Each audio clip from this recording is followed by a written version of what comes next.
Inspiration has been spreading all across Toronto, and it's all because of this. A can of spray paint. Disgraced Hollywood film producer Harvey Weinstein surrendered himself to New York police Friday morning.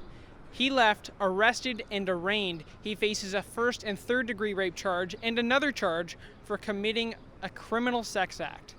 I spoke with Farah Khan from Ryerson University about what's next for the Me Too movement. Police are looking for at least 3 suspects after a man was shot to death in the heart of the city. They responded to the sounds of gunshots at Yonge and Dundas Square at 11 p.m. Wednesday night. Paramedics arrived at the square and rushed the critically injured man to the hospital, where he died. As students, we're told we'll be running this city, but more than 70% of us are running away from this city. It's not the economy and it's not jobs. What's driving us away is coming up. There goes my bus! This is how I end every single day, chasing a bus.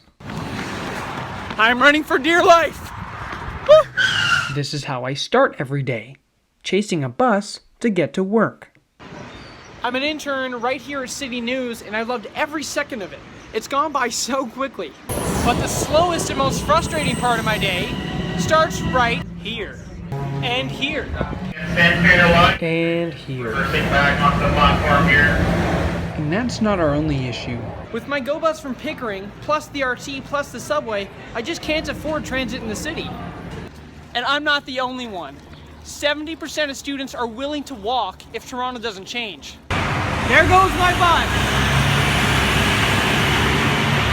The buses here don't show up on time. They either show up too early or too late. So I'm sitting here for another 30 minutes before I get on the bus and spend another 30 minutes sitting on that before I get home. So you miss your bus and now you're waiting a little longer than expected. Another one rolls around. But here's the problem. GO Transit, not in service. Safe to say my trip today has turned upside down. Students like me are paying almost $20 every day. Is there someone who can fix this, or will our backs be up against the wall? Well, we do have provincial elections tomorrow, so let's see what our candidates have said. We need a downtown relief line. The Yonge North subway extension is badly needed. This kind of change is definitely the kind of change that makes life better for everyone. I think if they talked more about issues like housing and transportation, things that really matter to us directly, we'd be a lot more interested. I don't think students really care until they have to care.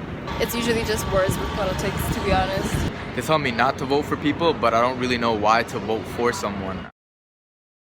I'm Bobby Hristova with a 680 exclusive about Ontario's Privacy Commissioner investigating the exposure of what should be the confidential patient information of hundreds here at Toronto General Hospital and Toronto Western Hospital. And all it takes to get your hands on that information is a $20 bill. There we go. Full page right there. A computer programmer who spoke to us on the condition of anonymity says he found the hospital security gap about 2 months ago. And he says he was able to access this information from more than 10 kilometers away. I started to see the names of patients, date of birth, blood test results. The University Health Network, which runs Toronto Western Hospital and Toronto General, confirms the private information of 223 patients was intercepted because they used unencrypted pagers. Those pagers send out strong signals across the city at lightning speed, but they don't have protection. The programmer says just about anyone can get their hands on the data with $20 worth of hardware and 2 free software programs. You just need to be able to follow instructions that tell you what to click on and just apply some very basic common sense. Did you guys know that the pagers were sending unencrypted messages? The paging system is not encrypted. Why did you use it if you knew it was unencrypted? The care of patients is our highest priority. You can identify someone's patient number, their patient name, what hospital they're in, the emergency unit or whatever unit they happen to be in. How concerning is that? Well, I think it's important that the information that was provided through the urgent clinical alerting system allowed the clinician to be aware of the situation. But is that not a breach of the Personal Health Information Act? I think we'll work with the Privacy Commission to better understand the implications. After 680 News asked the University Health Network about the exposed data, it changed its system to make sure no more private patient information is transmitted over pagers. We turned off any communication of personal health information over the paging systems. The Information and Privacy Commissioner is investigating, and the University Health Network is reaching out to all patients affected. Forgive yourself. Slow down. Honor your discomfort. And it's okay to have a bad day. These are just some of the hundreds of spray-painted affirmations coloring up the city. And locals have certainly noticed. It's just like everyday reminders. Actually, I think it's great. It will motivate people. Messages like love yourself or be kind to yourself or just like be happy, they're really positive and stuff, and they're nice when you see them, but you kind of see them everywhere.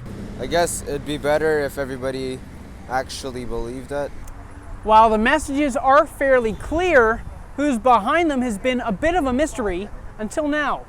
Kat Singer is a visual artist and says this project, called Love Letters to Myself, has been ongoing since 2016. Each saturated stencil has a special reason behind it.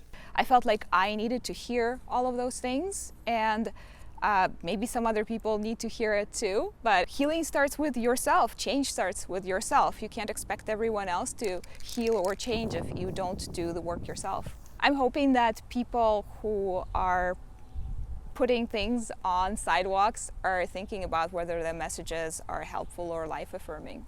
With so many copycats nowadays and the project being illegal, Kat may be walking away for good. You never know, one of your messages could be something that could have saved someone one day if they really thought it wasn't worth it, but then they saw it. I don't think you should stop. Now, anyone who sees the messages as they're walking by can share them on Instagram with the hashtag LoveLettersToMyself. Bobby Hristova, City News, Toronto.